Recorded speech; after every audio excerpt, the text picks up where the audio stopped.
I've lived in the same small town my whole life, the kind where folks wave at you even if they don't know your name, and gossip travels faster than the morning mail. I worked at a car wash and repair shop on the highway. Nothing fancy, but it paid the bills and kept my hands busy. I liked fixing things. Machines made sense to me. People didn't, not always. My girlfriend Sarah worked across the street at a diner called Betty's Place. She wore her hair up, always had a pencil behind her ear, and laughed in a way that made other people smile. We'd been together 3 years, talked about getting married once we had enough saved. She wanted a little house with a porch swing. I wanted to give it to her.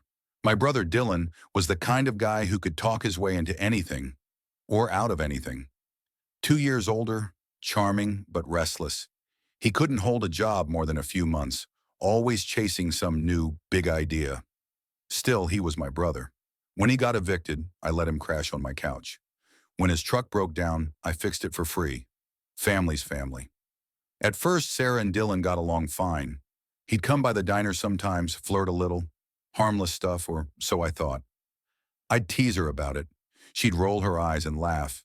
But over time, she started pulling away. Shorter texts, colder tone. Just tired, she'd say. Work's been rough. I wanted to believe her. One night, I got off work early and decided to surprise her with dinner. I picked up her favorite, chicken tenders and sweet tea, and walked to the diner. Her coworker looked surprised to see me. Sarah left an hour ago, she said. Said she was meeting Dylan. I stood there for a moment, bag in hand, trying to process that. Maybe they were catching up. Maybe it was innocent. But that gut feeling, that cold, sharp one, wouldn't leave. So I drove around. I didn't even know what I was looking for until I saw it. Dylan's truck parked behind the bowling alley where we used to hang out as kids. I pulled over, killed the engine, and sat there for a full minute before I got out. My heart was pounding so hard I could barely hear. I walked around the corner, slow, careful, and there they were. Sarah was laughing, sitting close, her hand on his leg, and then she kissed him. It was like the world went quiet. I couldn't even feel my hands. I didn't yell, didn't move. I just turned around, walked back to my truck, and sat there staring at the steering wheel. I drove home, packed a bag, and didn't sleep that night. Around sunrise, Sarah texted, "We need to talk." I stared at the screen, then turned off my phone. By noon, I was gone. Left the keys on the counter, threw my tools in the back seat, and drove until I ran out of highway signs I recognized. No goodbyes, no explanations. Just me, an old pickup, and a silence so heavy it felt like company. I ended up in a town I'd never even heard of before. 2 hours south, a few gas stations and one stoplight. Nothing much to look at, but quiet. That was what I needed. I found a room above an old auto shop, cheap rent, peeling paint, leaky faucet. The guy who owned it, a gruff old mechanic named Ray, asked no questions. He needed an extra pair of hands and I needed a place to stay. That was the deal. For the first few months, I worked like a machine. Up before dawn, covered in oil by noon, asleep by midnight. No TV, no small talk, no plans. The silence that used to crush me started to feel like armor.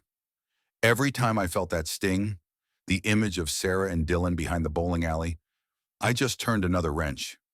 Eventually, the ache dulled into something I could live with. Ray wasn't much of a talker either, which suited me fine. But sometimes when business was slow, he'd sit beside me and tell old stories about the shop. How it used to be the busiest place in town, how cars came in from 3 counties over. One night, he coughed so hard he nearly dropped his cigarette. "Doc says my lungs are shot," he told me. "I'm too old for this crap anyway. You ever think about running your own place?" I laughed it off at first, but he was serious. "You work hard," he said. "You got that quiet kind of drive that means something." A year later, Ray sold me the shop. He gave me a deal so generous I didn't even know how to thank him. I spent every weekend fixing it up. New paint, new sign, new life. When I hung that sign over the door, Mike's Garage, I stood back and just stared at it. It wasn't fancy, but it was mine. Business started slow. Word of mouth takes time in small towns. But one customer became two, two became 10, and before long, I had more cars than I could fit inside. Folks liked that I was fair, that I didn't cheat anyone. Honest work travels fast around here. One hot afternoon, a red pickup rolled in. Old, dusty, brakes squealing loud enough to wake the dead. The driver hopped out, wearing jeans, a faded flannel shirt, and a grin that could melt asphalt. "You the one who actually fixes things around here?" she asked. Her name was Jenny. She owned a small coffee shack down the road. Said she didn't trust most mechanics, but her truck was making noises too weird to ignore. I told her to give me a couple of hours. She stayed, sitting on the curb, sipping a soda and talking like we'd known each other forever. When I handed her the keys back, she said, "You look like a guy who's been through some storms." I smiled. "Yeah, but I'm still standing." She grinned back. "Then you're already doing better than most." After that, she'd stop by sometimes just to say hi, bringing me coffee when business was slow. We never talked about the past, and I liked that. It felt like breathing clean air after a long time underground. A few months later, I realized something. I wasn't angry anymore. I wasn't waiting for karma or justice. I'd built a life that had nothing to do with them. But life's funny that way. It doesn't always let you leave your ghost behind. One afternoon, as I locked up, I saw a black truck slow down across the street. My heart skipped without knowing why. It drove on, but the feeling stayed. That cold, crawling sense that the past wasn't finished with me yet. And I was right. It was mid-July, one of those thick, hot mornings where the air smells like dust and gasoline. I was halfway through an oil change when I heard the low growl of a truck pulling in. I didn't even look up at first, until I recognized the sound. Some engines stick in your head, especially ones you've worked on before. That rumble belonged to my brother's Ford. When I turned around, it was like time folded in on itself. Dylan stepped out, same cocky walk, same sunglasses, same fake grin he used whenever he wanted something. He looked older, a little heavier, but still carried himself like life had never caught up to him. And then I saw her. Sarah climbed out of the passenger seat. Her hair was shorter, tied back, and there were lines around her eyes I didn't remember. She didn't look at me right away, just stood beside the truck, arms crossed, like she wanted to be anywhere else. I wiped my hands on a rag, keeping my voice steady. "What can I do for you?" Dylan grinned like it was old times. "Mike, man, it's been forever. You look good. Heard you got your own shop. Look at you, boss man now." "Something like that," I said. He clapped me on the shoulder. "Truck's been making a grinding sound. Thought I'd bring it to someone I can actually trust." That word, trust, hit harder than I expected. But I didn't bite. I just nodded toward the lift. "Leave it here. I'll take a look." While he filled out the form, Sarah finally looked at me. Her eyes were tired, softer than I remembered. "Hi, Mike," she said quietly. "Hi." That's all I managed. No anger, no sarcasm, just that one word. When they left, I stood in the doorway for a while, watching their truck disappear down the street. My hands were still, but my chest felt tight. The next day I started the inspection. Transmission was shot. Careless driving? No maintenance. Dylan always pushed things too far and acted surprised when they broke. I replaced the parts, cleaned everything, did the job perfectly. There was a moment late that night when I caught myself thinking how easy it would be to mess it up. One wrong bolt, one loose line, and that truck wouldn't make it a mile. But I couldn't. I wasn't like him. When they came back 2 days later, Dylan strutted in, sunglasses on indoors. Sarah stayed by the door. I handed him the keys. "All done," I said. "Shouldn't give you trouble anymore." He smiled. "Appreciate it, man. What do I owe you?" I handed him the bill. He stared at it for a second and laughed. "You serious? That's steep." "You wanted it fixed right," I said. "That's what it costs." He hesitated, then sighed and pulled out his card. "Guess I shouldn't expect a family discount." I met his eyes. "You're not family." The room went still. Even the hum of the old fridge in the corner seemed to fade. Sarah spoke then, her voice barely above a whisper. "Mike, we didn't mean for any of this to—" I cut her off, calm and even. "It's fixed. Wish I could say the same about trust." Her lips trembled. Dylan muttered something about letting the past go, then turned and walked out. She hesitated, like she wanted to say more, but followed him anyway. When their truck pulled out of the lot, I watched it until it disappeared behind the hill. I thought I'd feel relief or triumph or something sharp and satisfying, but all I felt was quiet. That night I sat outside the shop with a beer in hand, watching the sunset bleed orange over the town. I'd faced them.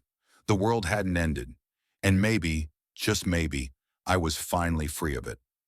Or so I thought, because the past, when it owes you an apology, always finds a way back. A week passed. The air turned cooler, summer starting to fade around the edges.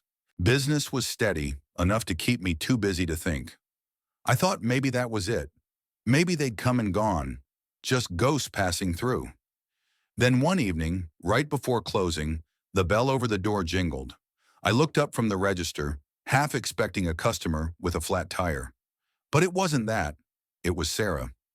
She stood just inside the doorway, hands tucked into her jacket pockets, shoulders hunched like she was bracing for bad weather. The late sun caught the dust in the air between us, turning everything gold for a second. She looked smaller than I remembered. "Hey, Mike," she said softly. I didn't answer right away. I just finished wiping down the counter, slow and steady. "We closed in 5, I said finally. "I know," she whispered. "I just needed a few minutes." There was a tremor in her voice. I nodded toward the bench by the wall. "Talk then." She sat, fingers twisting together, staring at the floor. "I wanted to say I'm sorry," she began. "For everything. For how I hurt you. I don't even know how to start making that right." I leaned back, arms crossed. "You can't," I said quietly. "Some things don't get fixed." She nodded, eyes glassy. I thought I wanted more. I thought Dylan was different. Wild, exciting. But turns out he's just selfish. Worse than I ever realized. She laughed bitterly. "He's already gone. Took off last month after spending what little money we had." I didn't say anything. She looked up at me then, eyes red. "You were good to me, Mike. Better than I deserved. I see that now. I wish I hadn't thrown it away." For a second, part of me wanted to tell her it was okay, to ease her guilt.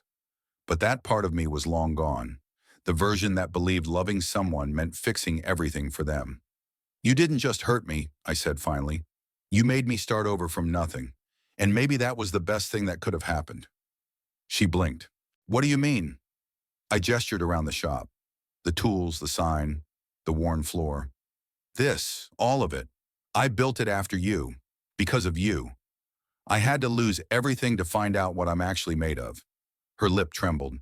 "Do you ever think about us?" I looked past her, out the window, at the fading light on the gravel road. "Sometimes," I admitted, "mostly when I'm trying to remember who I used to be. But that guy's gone, Sarah. You broke him. And somehow, that's what saved me." A tear slipped down her cheek. "I never meant to." "I know," I said. "But you did." For a long moment, we just sat there, listening to the hum of the old fridge, the tick of the wall clock. Then headlights washed across the shop window, a red pickup pulling into the lot. "Jenny." She honked once, then leaned out the window. "Hey, you ready to go?" she called, smiling. Sarah turned toward the sound, and I saw her shoulders fall. She stood up, wiped her face. "She seems nice." "She is," I said simply. Sarah hesitated by the door. "I'm glad you're happy," she murmured. "I am," I replied. She gave a small nod, then walked out into the evening. The bell jingled once and went still. I locked the register, grabbed my jacket, and stepped outside. The air smelled like rain on hot pavement, that clean, heavy kind of smell. Jenny handed me a cup of coffee through the window. "Everything okay?" "Yeah," I said. "It's finally okay." We drove off, headlights carving through the dusk. In the mirror, I caught a last glimpse of Sarah standing in the doorway of the shop, her hair moving in the wind, getting smaller and smaller until she was gone. No anger, no revenge, just quiet. And for the first time since that night behind the bowling alley, that quiet didn't hurt. It felt like peace. Because sometimes the best revenge isn't payback. It's building a life so solid it doesn't shake when the past shows up again.